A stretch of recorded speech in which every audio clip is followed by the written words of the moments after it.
দেবাশিসবাবু, কিছুক্ষণ আগে সুমন রায়চৌধুরী হিন্দু শব্দটা ব্যবহার করতে আপত্তি করলেন, বিমল শঙ্কর বাবুকে জিজ্ঞাসা করলেন। আমি মহাদেব দেশাইয়ের কাছে মহাত্মা গান্ধীর কিছু ক্ষোভের কথা উল্লেখ করছি, ওই 46-47 এই সময়কালে। ক্ষোভটা কীরকম? গান্ধীজি বলছেন মহাদেব দেশাইকে, আমি হিন্দুদের সঙ্গে বিশ্বাসঘাতকতা করেছি এমন অভিযোগ আমার উপর আসতেই পারে।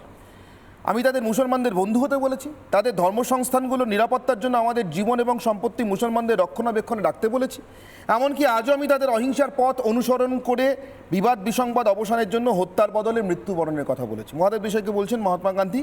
তারপরে বলছেন তার পরিণামে কি দেখছি, কতগুলো মন্দির অপবিত্র করা হচ্ছে, কতজন ভগিনী আমার কাছে অভিযোগ জানাচ্ছে। গতকালে আমি হাকিমজিকে বলেছি, মানে হাকিম শহীদ সুরাবর্দী, মুসলিম গুন্ডাদের ভয়ে হিন্দু নারীরা সন্ত্রস্ত, বহু জায়গাতেই তারা একা চলাফেরা করতে ভয় পায়। কারুর কাছ থেকে একটা চিঠি পেয়েছি, সেটা নামটা এখানে উল্লেখ নেই, যেভাবে তার নাবালিকা সন্তানেরা ধর্ষিতা হয়েছে তা আমি সহ্য করি কী করে। অর্থাৎ সেই মহিলার কাছ থেকে পেয়েছেন চিঠিটি, তাই জন্য নামটা গোপন রাখা হয়েছে। আমি এখন শান্তভাবে এসব মেনে নেওয়ার জন্য হিন্দুদের বলি কী করে। এই সমস্ত কিছু মহাত্মা গান্ধী বলছেন, আর তার এত বছর পরে, ধরে নিন প্রায় 74-75 বছর পরে সুমন রায়চৌধুরী এখনও জিজ্ঞাসা করছেন হিন্দু শব্দটা ব্যবহার হবে কেন। হিন্দু বাঙালির জন্য সবথেকে বড় চ্যালেঞ্জ এটা। দেখুন, কিছু তথ্য এখানে আমি এখন অস্তিত্ব সংকট, চেষ্টা করব যে কিছু তথ্য দিয়ে কথা বলি।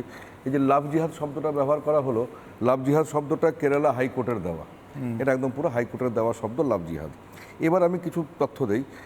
2003 সালে আডবাণীজি তখন হোম মিনিস্টার ছিলেন, উনি ওয়েস্ট বেঙ্গলে আসলেন এবং বুদ্ধদেব ভট্টাচার্য স্বীকার করলেন যে বর্ডার ডিস্ট্রিক্টগুলোতে প্রায় 10,000-এর মতন, এর তার চেয়ে একটু কম, খারাজি মাদ্রাসা আছে, মানে ইললিগাল মাদ্রাসা আছে, যেটা তখনকার তৎকালীন সিপিএম গভর্নমেন্ট জানে না এই মাদ্রাসার কোথা থেকে হয়েছে বর্ডার ডিস্ট্রিক্টে। এবং বুদ্ধদেব ভট্টাচার্য রাজি হলেন যে হ্যাঁ, কেন্দ্রের সঙ্গে মিলে একটা তদন্ত করবেন ইত্যাদি, এগুলো দেখা হবে যে বর্ডার ডিস্ট্রিক্টগুলো কী হচ্ছে।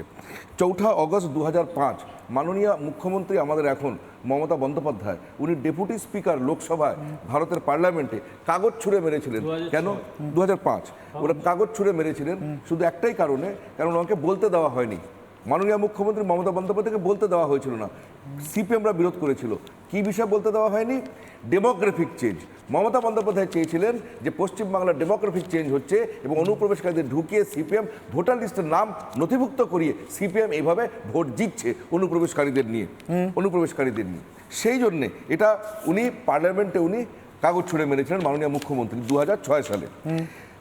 2003 সালে বুদ্ধদেব ভট্টাচার্য স্বীকার করেছিলেন যে 10,000 খারাজি মাদ্রাসা আছে, ইললিগাল মাদ্রাসা আছে।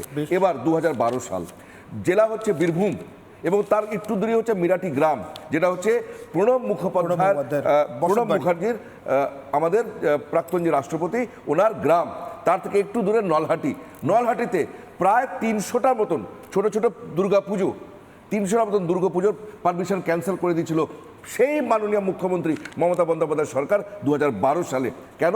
কারণ ওখানকার এই সংখ্যালঘু, আমি শব্দ ব্যবহার করব না, আপনাদের সেন্সিটিভ টাচ হবে, সংখ্যালঘু সম্প্রদায় বলেছিল যে আমাদের এখানে অনেক অসুবিধা হচ্ছে দুর্গাপূজা বন্ধ হয়ে গেল। বীরভূম জেলায় রাষ্ট্রপতির জেলাতে দুর্গাপূজা বন্ধ হয়েছে। আর তারপরে সবটাই ইতিহাস। আমরা জানি দুধেল গাই এই শব্দটাও মাননীয় মুখ্যমন্ত্রীরই দেওয়া। দেখুন গুলশান কলোনিতে কি হচ্ছে, প্রভৃতি কি হচ্ছে পশ্চিমবাংলায়, অগ্নিমিত্রা দিয়ে ওনারা রাজনীতির মানুষ ঘুরে ঘুরে দেখছেন, সমস্ত জিনিসটা বিবেচনা করছেন। একটা জিনিস জলের মতন পরিষ্কার, সেটা হচ্ছে যে দেখুন, একটা মতাদর্শ আছে, তার বিশ্বাস এটাই যে তার ধর্মটাই শ্রেষ্ঠ। আর আরেকটা মতাদর্শ আছে যেখানে বলা হয় যতমত ততপথ। আমরা যারা বলছি, আমি আবার শব্দ ব্যবহার করলাম না হিন্দু, কিন্তু একটা সম্প্রদায় আছে যারা বলে যতমত ততপথ, কিন্তু তার সামনে যে আরেকটা সম্প্রদায় আছে তাদের একটা মানুষও বলেনি যতমত ততপথ।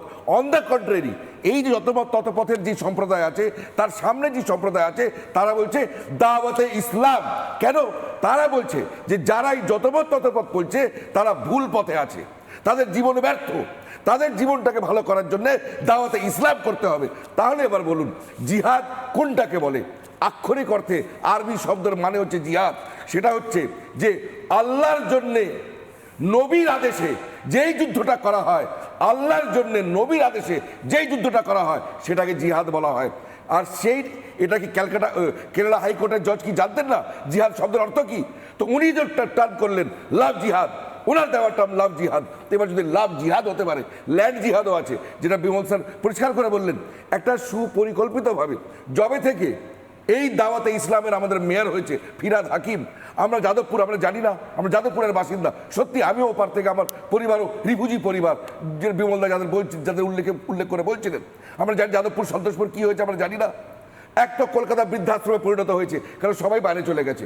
এবার আমার ব্যক্তিগত অভিজ্ঞতা বলছি আমি, যেখানে যেখানে যে ফ্ল্যাট, যে বাড়িগুলোতে সন্তোষপুর, বালিগঞ্জ থেকে যাদবপুর, গড়িয়া অবধি, যেখানে বৃদ্ধ মাতা পিতা থাকে, যাদের সন্তানরা ব্যাঙ্গালোর, হায়দ্রাবাদ প্রভৃতি চলে গেছে, তাদের গিয়ে ওই বিশেষ সম্প্রদায় দাওয়াতে ইসলামের, তারা গিয়ে বলছে দেখুন যতদিন আপনারা বেঁচে আছেন থাকুন, কোনো অসুবিধা নেই, আপনার ছেলেপুলেদের সঙ্গে কথা বলে নিয়েছি, তারাও রাজি আছে, তারাও ফিরবে না, যতদিন বেঁচে আছেন থাকুন, মরে যাওয়ার পর এটা সব আমাদের, এই থোক টাকা আপনাদের দিয়ে দিলাম। এটাকে কি বলবেন আপনারা? এবং তারপরে আমি যাচ্ছিলাম মালদা, মুর্শিদাবাদ, আমি যেখানে থাকি, আমি দু সেকেন্ডে শেষ করছি। শুধু গত 10 বছরের বারুইপুর, রাজপুর, সোনারপুর আর কি বলে নরেন্দ্রপুর প্রভৃতি এই অঞ্চলগুলো দেখলে বোঝা যাবে বারুইপুরে কিভাবে ডেমোগ্রাফি চেঞ্জ হয়েছে, সোনারপুরে কিভাবে ডেমোগ্রাফি চেঞ্জ হয়েছে, রাজপুরে কিভাবে ডেমোগ্রাফি চেঞ্জ হয়েছে। আমার যেখানে বাড়ি ছিল বোরাল, এখানে কি বলে নেপালগঞ্জ, সেখানে কিভাবে ডেমোগ্রাফি চেঞ্জ হচ্ছে আমরা কি জানি না? যদি জেগেও যদি আমরা ঘুমিয়ে থাকি তো ইতিহাস ক্ষমা করবে না, আমাদের ক্ষমা করবে না। এবার শব্দটা ব্যবহার করি, হিন্দুদের ক্ষমা করবে না যদি তারা চোখ জেগে থেকে যদি তারা ঘুমিয়ে থাকে। আজকে এই পরিস্থিতি। বিমল শঙ্কর বাবু সংক্ষেপে প্লিজ। আটকানোর একটাই উপায়, এই এন্টায়ার যে সিচুয়েশন পশ্চিমবঙ্গে তৈরি করেছিল বামেরা এখন ইতিহাসের আস্থা করে চলে গেছে। যারা আছে ওই বামেদের ভগ্নাংশ নিয়ে এবং আরও সমস্ত খারাপ লোকগুলোকে নিয়ে একটা দল তৈরি হয়েছে, যারা ক্ষমতায় আছে তাদের মূল শুদ্ধ উপরে ফেলা এবং শায়েস্তা করা, কোড আনকোড। এই দলটাকে শায়েস্তা করতে পারলে পশ্চিমবাংলা কি সুকন্যা, তাহলে 2026-এ বিধানসভা নির্বাচন, আমি যা বুঝতে পারছি এখনো পর্যন্ত একটা বড় ইস্যু হতে চলেছে অনুপ্রবেশ এবং অবশ্যই জমি জিহাদ, ল্যান্ড জিহাদ। সুকন্যা, বিরাট ইস্যু, যেরকম 24-এ বিমলবাবু আপনাদের চ্যানেলেই বলেছিল ওনারা জিতলে নাকি তৃণমূলের সমস্ত লোককে গাছে উল্টো করে ঝুলিয়ে দেবেন। এখন তারপরে দেখা গেল রাস্তাটা কিরকম উল্টো হয়ে গেল, বিমলবাবু কিরকম চুপ করে গেলেন। ঠিক সেরকমই বিমলবাবু, এই দেখো সেটা আপনি ঘরে বসে বাথরুমে চিৎকার করতেই পারেন, আপনার কথা কে শুনছে? আর আরেকটা দেখুন বিমলবাবু এখনো 26-এর কথা চিন্তা করে খুব আশান্বিত হয়ে আছেন। আশা থাকা ভালো, আশা থাকা ভালো, ভালোবাসা থাকা ভালো, ওই আশাতে থাকুন, আশা করে এগিয়ে যান। আমাদের ছিল সেই পাপ আমাদের গ্রাস করেছে, ওই পাপের প্রায়শ্চিত্ত করছে এই দলটাকে সরিয়ে। সেনাম রয়ে যাবে। নানা ধরনের কন্টেন্ট দেখার জন্য লাইক করুন, শেয়ার করুন আমাদের ফেসবুক পেজ, সাবস্ক্রাইব করুন আমাদের ইউটিউব চ্যানেল।